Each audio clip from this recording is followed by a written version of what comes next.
What an incredible family. Lumba, Inati's twin sister, is in fact the only female pilot in the Namibian Air Force.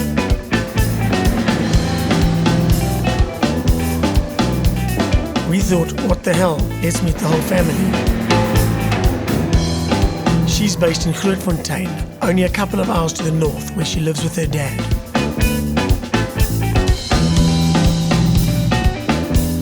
Grootfontein was South Africa's #1 Air Force base during the Namibian War of Liberation. Well, this one was the vanguard of the war against communism in the old South Africa. What a runway! I know. Nice to meet you. Nice to meet you. What is a Y-12? It's a military aircraft. Is it a troop carrier or is it a kind of a little It carries reconnaissance? 17 passengers Okay. or cargo. Engine is from Canada, Yeah. but the plane is made in China. Wow. I haven't flown this, so tell me everything. Right, so it's got a variable pitch prop, like you have, but very simplified. Takeoff, climb, cruise. That gives the engine 5,700 revs. Here's our speed, 49 at about 55, 56, and we're airborne. Yay! I like that. Okay, now, Oh, I'm going to put you in control. You are flying the airplane for the... I've never flown that. Go start gently, very responsive. Very responsive. Okay. Come back a little bit on the power. Perfect. So your family were already exiles by the time you were born. Yeah, before. we And were you born. grew up in Angola, did you, quite a lot? Until independence, until 1992. Well, I'm sure the South Africans were busy trying to bomb you and say, as a child, Lumba, were aircraft a Wow. threat to you? I mean, always. They posed a kind of a threat. It was the enemy. Or dodo, it means there they are. And that is the first word you ever spoke. Yeah, not mommy, not daddy, like every other child. I love that story. You like that? I love that story. Yeah, because you conquered something that started as a fear. I've been dating younger boys and they actually appreciate someone like me. Connecting with Lumba wasn't difficult. I've always responded well to people who wear their hearts on their sleeves. We are very close. We get along very well. Lumba got onto the subject of a woman being expected to accept children fathered outside a relationship. You know African men mostly. I'm an African man. I'm afraid I had an unplanned child with someone other than Really? the mother of my other kids. Very painful. It can be, but you've got to be... Why do men always expect us to accept it? You would never accept it. You know I would. No, Well, I don't know. I hope I would, though. I think you wouldn't. Most black men, okay, I know black men. Most black men will never accept another man with With their wife, yeah. like from you. But somehow they want us to accept the things they do. I don't get it. Or is it me? I knew at 9 years old I wanted to fly and I did it. Maybe that's why I'm still alone. I make choices and they have consequences. Seriously. They do have consequences.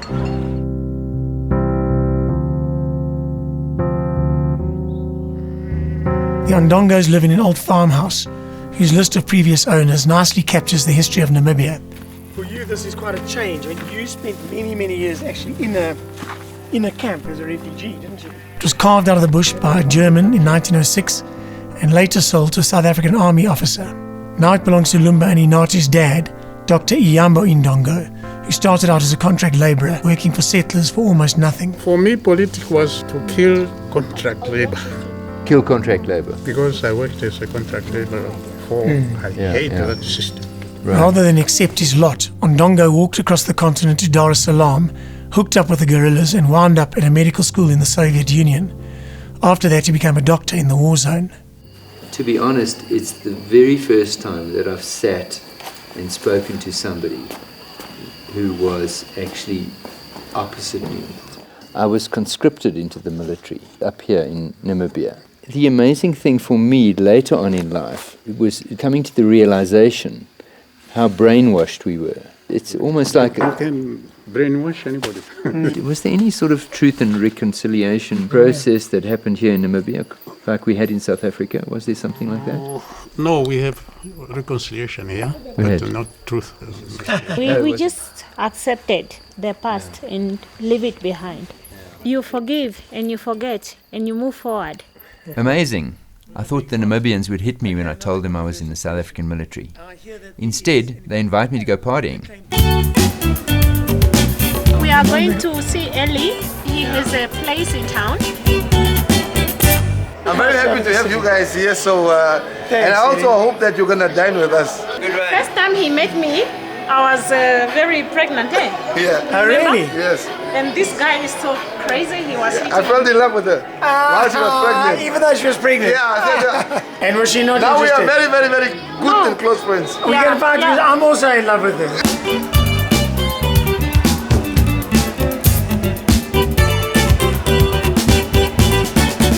It's hard to be Lumba because you go out on a Friday night and everybody wants to marry you. Then why am I not married? Because you're fighting them off.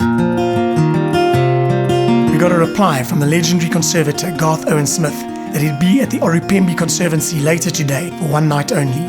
We're going to try to intercept him there.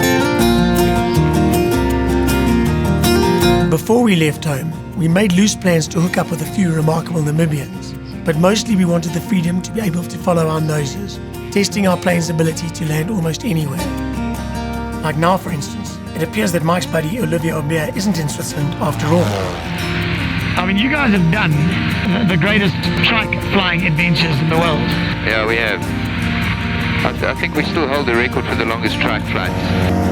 How's it, Olivier? Yep. What a surprise to find you out here in the middle of nowhere.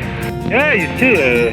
Super timing. Yeah, it's amazing timing. I mean, you just there like 2 minutes ahead of us. Yeah, now we can see you landing.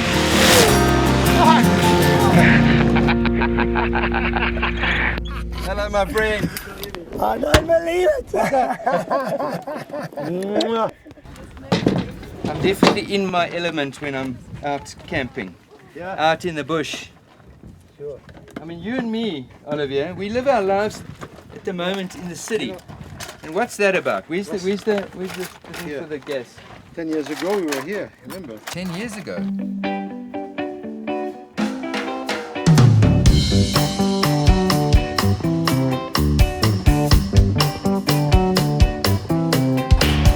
Olivia, I looked at your life and I wanted to have the same life, so I became friends with him.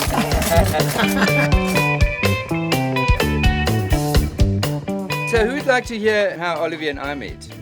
Before I was married, I was living in Johannesburg and I had this fantastic girlfriend. I was in love with her like you can't believe. Bernadette, that was her name. She had a French name, but she was Namibian. One day I came home from work, she was gone. And I managed to trace her to Windhoek. So I got onto a plane, came to Windhoek, found the house where she was living. Door gets opened by a man. Olivia! He thought she was in Joburg working. Meanwhile, she was living with me. I thought that she was away on these trips. Meanwhile, she was with him. And then we sat and had a few drinks, and we realized that we both fly, and we became friends. And when she was out, when she came home, then we were both sitting on the couch and said, now you have a little story to tell us. Now I can tell you one thing. I was younger, Olivier was younger. We had a lot of... If you looked into our eyes, you can see levels of testosterone like floating in our eyes like that. I suspect she got a bit bored of the two of you eventually and she just moved on. She was exhausted too. She was exhausted. We're off to meet a chap by the name of Garth Owen Smith. Do you know him? Have you heard of him? So his thesis for 30 years has been that the only way to manage nature is to involve the community in its management and to convince the community that the natural environment is a resource which they are going to benefit from. You know, I mean, Namibia is the first country in the world to put environmental protection in the constitution. You know, a lot of things, huh? I never thought so. He looked more like a freak. We still have a long journey ahead, so sadly we part in mid-conversation. But Olivia made us promise to try and rendezvous on the following day out in the Hwani River Valley. That would have to be a wild landing. At least there's supposed to be a rough airstrip close to where we're meeting Garth and Smith.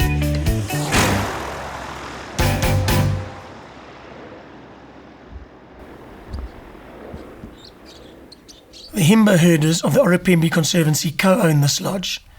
It's a prime example of what Garth and Margie have worked at for decades. Sadly though, they had to rush off to attend an emergency meeting about a worrying upsurge in rhino poaching, but we were made to feel at home by Kaku, who manages the place. Kaku lived in England for a while, but she grew up just like the people she's taking us to visit down in the valley. So if I see a really attractive girl and I want to ask them to marry me, then do I have to pay like a lobola in cows. I have to give some cows. Yeah, you have to, yeah. How many cows do you think for a 3. 3 cows? Yeah. Oh, okay. And what happens if the father says, I don't want you to marry a white boy, I want you to marry a Himba boy?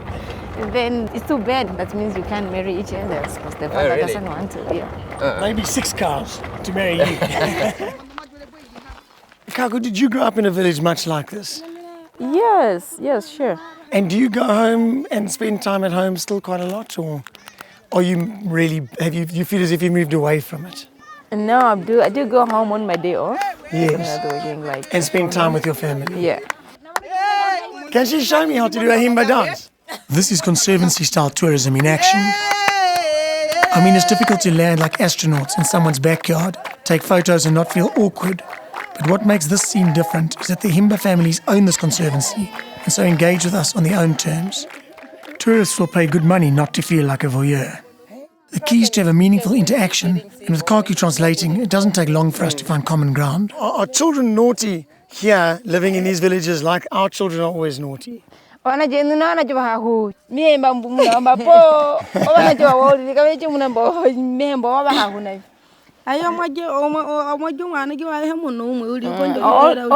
they are just the same. And do they smack their children when they're naughty? Like,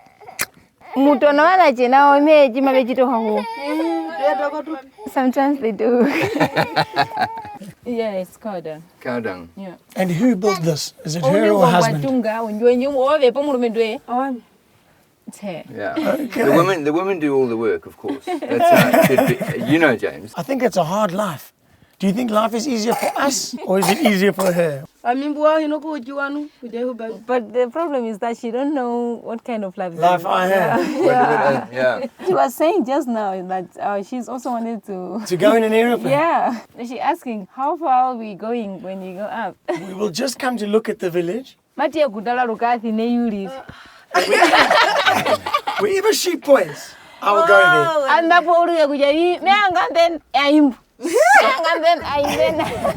Can you ask her if it's okay for her to have more than one boyfriend? Is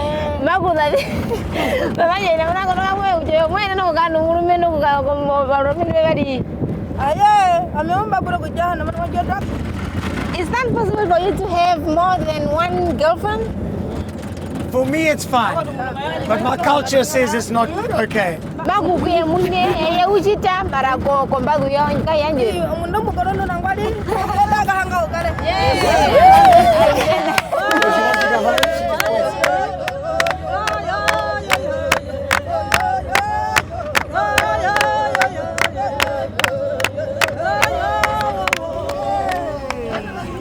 James, you'll take her. I'd love to take her if I can. I'd love Yeah. to. I've been engaging with Nogunjera, Yeah. and she seems like she's built up the courage. I mean, she's nervous, you know? Yeah. I'm going to start. Okay. Okay.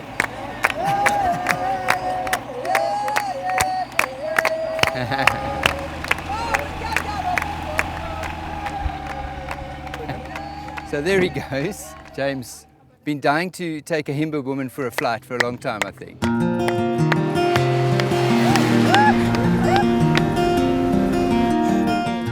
So go into the village to have a look and count the goats. She'll be very happy.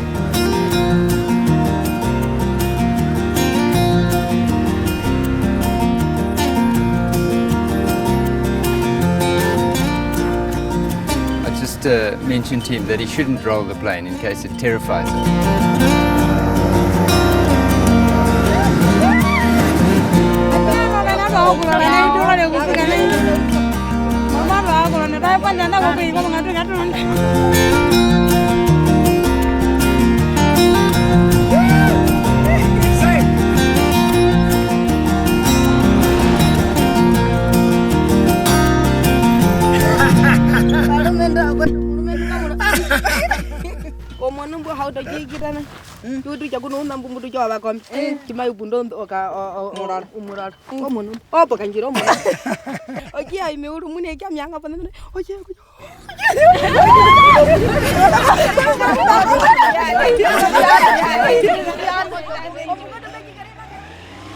The plan now is to try again to find Garth and Margie, but Mike desperately wants to camp the night with Olivier, so we set off to look for him first. I mean, I'm going to be absolutely honest. I would be quite loath to be kaku. Yeah, because she got 1 foot in like Himba Herero tradition, and she's a Westerner. And the role of woman is radically different in those two worlds. I mean, so you asked her the question, which world does she want to live? She said, why not both?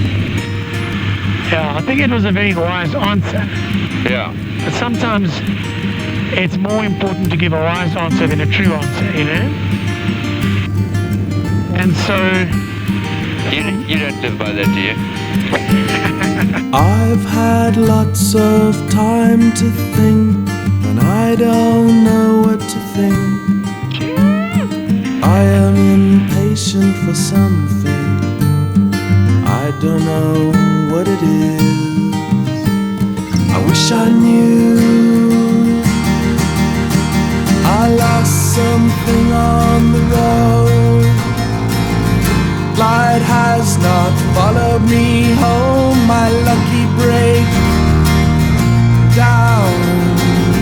Light has not followed me home. Calling Olivia, 1, 2, 3, 4, 5, Olivia. We arrived at Olivia's designated meeting point, but after flying around for a while, there's still no sign of him. I mean, a little bit more to the left is where he drew that thing on the map, eh? Yeah, somewhere here. Yeah. Go to there. Will they be like on the river or back from the river?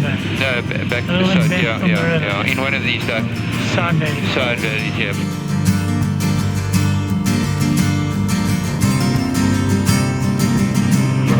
Thanks, from ground control, you finished. Hey, Olivier, how's it? Oh, fuck, man, I'm so happy you've come. We made a runway for you. But watch out, there's an elephant that's crossing it sometime. I met a man with broken hands. His glass was empty as his heart. He got talking about me. So cool. Okay, I good. watched him fall apart. My hero, who lost something on the road. Light has not followed him home. As broken as his heart. Light has not followed him home. It's good to wake up. 7 or 8 With coffee. A sighted giraffe from inside your sleeping bag in the riverbed, eh? Long before the sun came up. That's one of my favorite places in this country, the Wanib.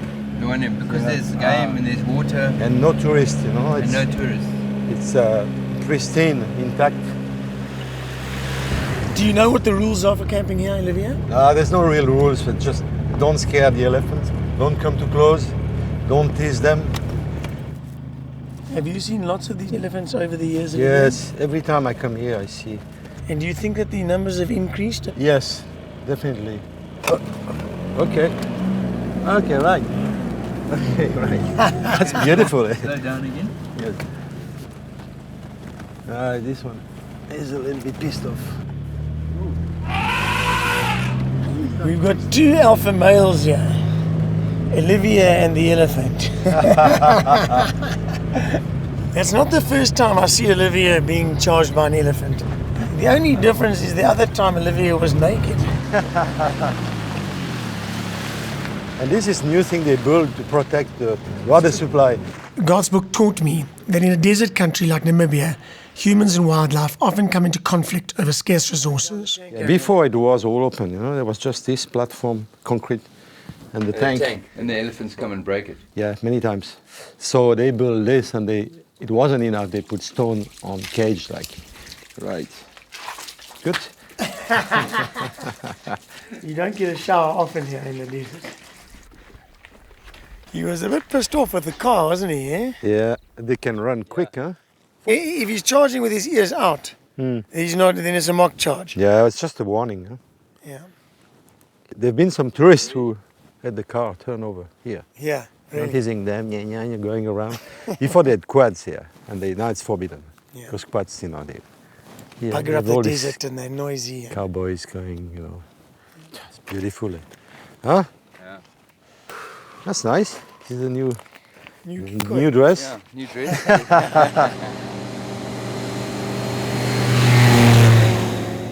Right, onwards now. We're going on to Battle's End, that's a place I wanted to go to just because of the name, the end of the world.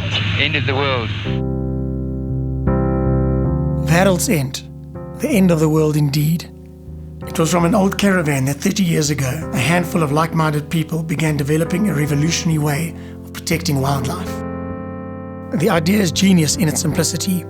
Rather than alienating people by kicking them off their traditional lands to create national parks, make wild animals of value to them through tourism and trophy hunting so that the local people themselves protect the animals.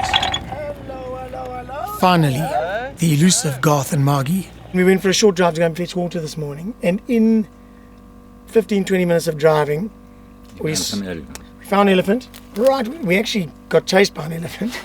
We must have seen 20 giraffe. Yeah. That's We saw a Gemsbok, we saw a springbok. So there's game galore, which And is you know, very exciting. when this program started in the 80s, we'd go out on a game monitoring patrol and you'd note every track you saw because there was nothing. Kyk, daai meer kan jy uitdruklik sien. Kyk na daai ene. The symbol of their program has got to be the rhino. With its horn worth more than its weight in gold, the dark forces rallied against this endangered animal are formidable. En die ouderdom, wat sal jy sê? Today, Simpson Uri, CEO of Save the Rhino Trust, gives community game guards pointers on how to identify individual rhino. They're farmers, livestock farmers. Yeah. They grew up tracking donkeys. They wanted to go and find their donkeys that have wandered off. And they'd follow them and track They them. would follow them and find the donkeys. So all they had to do was a conversion to rhinos. Yeah. But of course, while you're out there tracking a rhino, if you see footprints of someone in that area that you think, no, what is this man doing here? Yeah. And that's the sort of information that comes back.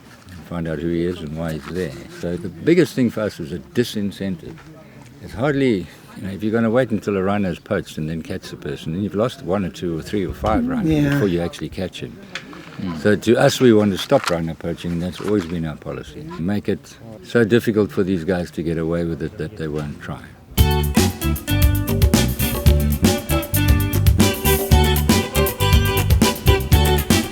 So Garth, looking at the map, there's the southern border, there's the northern border. Yep. And all this green, this is 1,570 kilometers of national park, entire coast. Yeah, well, it's Namib Desert, so it's quite easy to do. You just declare it. And it now makes up about 20% of the country. Which is actually These national communal park. conservancies make up another 20%. And then you've got commercial conservancies, so altogether about 44% of Namibia is like Preserved protected for area. nature. Yeah, nearly half. So that's pretty amazing. Not only is wildlife more protected here than virtually anywhere else in the world, but in nearly a quarter of Namibia, people and wildlife are coexisting in the same landscape. But with the recent spate of rhino poaching here, it's obvious that you continually have to innovate. The rarer the beast, the higher the price to turn people's heads. That wouldn't be a rhino, the big guy there. That's a bush. No, that's a bush. I think it's a bush. I should have brought binoculars. It was for me wonderful to meet Kaku and actually get to know her a little bit, I felt, in 2 days. And I asked her the question, which world would you like to live in? Because you're straddling 2 worlds. And we did it joking with her, actually, in the context of who would you like to marry? Would you like to marry a traditional Himba man? Would you like to marry a modern urban man? Yeah, she took up that Commonwealth working visa thing. So she's seen 2 years of England. She stayed there long enough to realize it's not this wonderful, comfortable, you have everything that you want world, that it's actually crowded, cluttered, dirty, difficult, queues. And she comes back to her gentler world and can really see the values there. She's the wife of our driver. She must be a brave, brave woman, though. I think it's difficult. It's difficult. Well, to pick up a rhino here when you're dealing with probably about 15 or 16 rhinos that live in this area, and this vast area is not that easy. Is this in a conservancy, this part? This is So some of the guys that are on the course there are from this conservancy as well? Yeah. By giving people economic options out here, people are able to have jobs out where they live. Resources they're familiar with, wildlife, their landscape, are being made really valuable. So the conservancy movement's about very simple things. It's an organization structure. Once the traditional system is largely broken down, it's softened a change that was taking place that was irresistible. It had to come in, but it softened the effect of that change. I'm not sure how happy I am, but I am pretty bloody sure that I'm not happier than the people we may consider to be primitive. I don't think I'm happier than the Himba. I'm wealthy, I'm healthy, I'm reasonably good looking. I've got 3 lovely children. But my life is about trying to understand and trying to find meaning and trying to find peace. The thing that I've got on you, James, is I've got age. So I'm definitely calmer now in my life. Whereas I think when I was younger, I also did go through periods where I struggled to find my identity more than anything. But Mike, you worked too hard. My father was dead when he was 53 because he just rushed around like a flipping nutcase, trying to do everything until he died of a heart attack. Homo stupidicus. That's what people looking back, Garth's quote, people looking back will say of this era. Homo stupidicus. Homo stupidicus. An old man once said to me, "Come, let me tell you about the Himba before the white man made us stupid." I have nothing to add. I mean, in your heart of the work that Margie and Garth are doing, do you feel that it's good for the Himba? Or do you think it's a little bit backward looking maybe? If everybody in the world was like me, this place would be a mess and it would be exploited. That's the whole thing. It would be exploited by anybody trying to get money, by the Western capitalist system. So I think it's important that given their lives to doing this.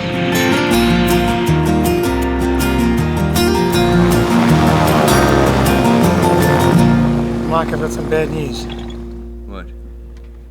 We're at work.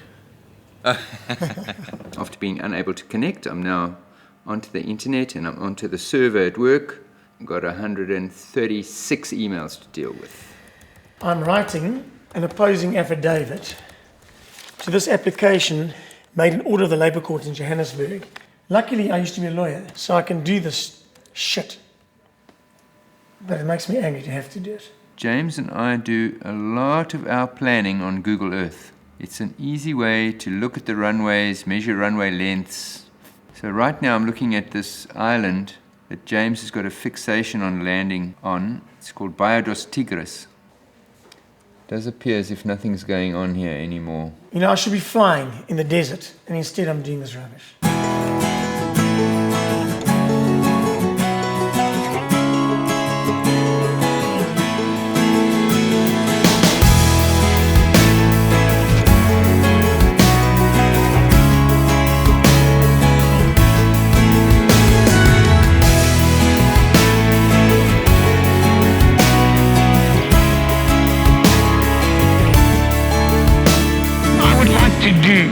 Adventure where we go and we take a look at the whole continent.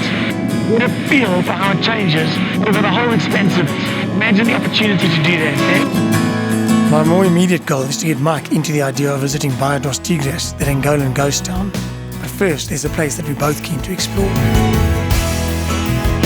The Skeleton Coast.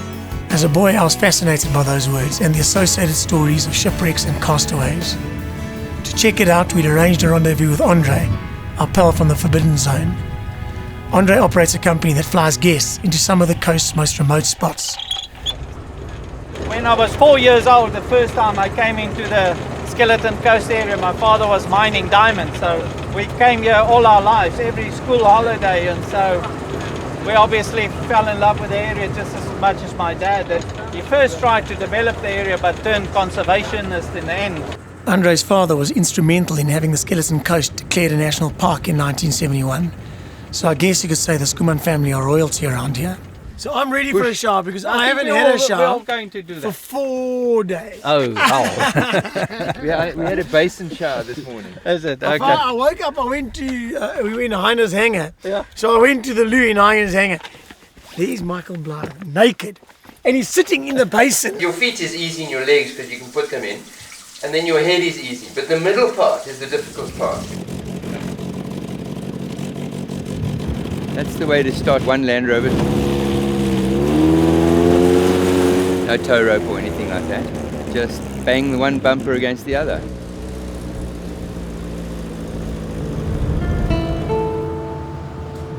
It's a bleak, bleak coast.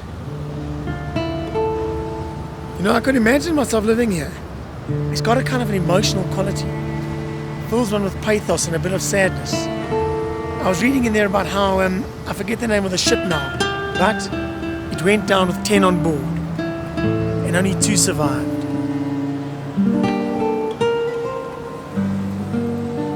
They only found 4 of the 8 bodies. Kind of a lonely place to die.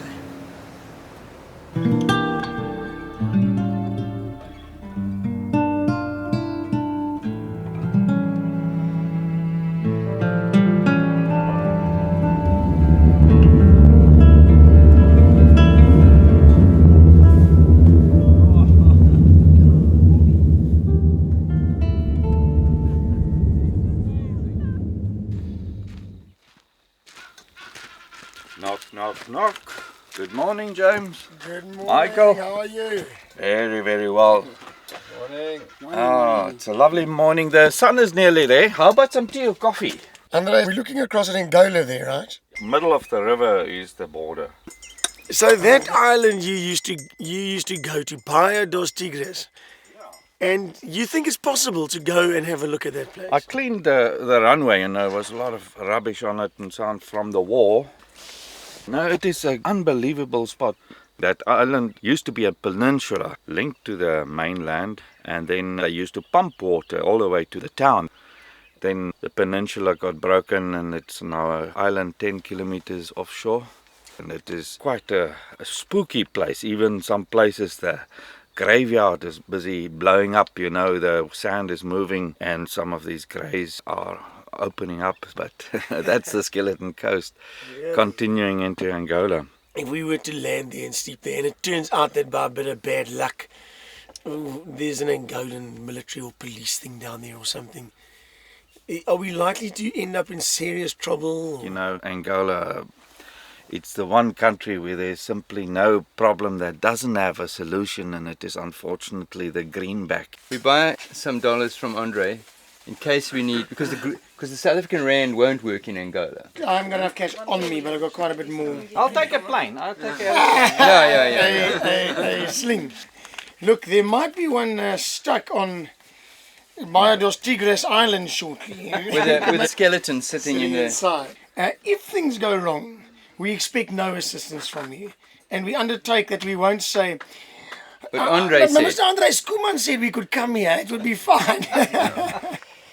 We've had some days of luxury. Now we need to kind of slum it a bit, you know? Yeah, now you know. Choose our spots. We've learned where to land from you and how, what's okay and what works.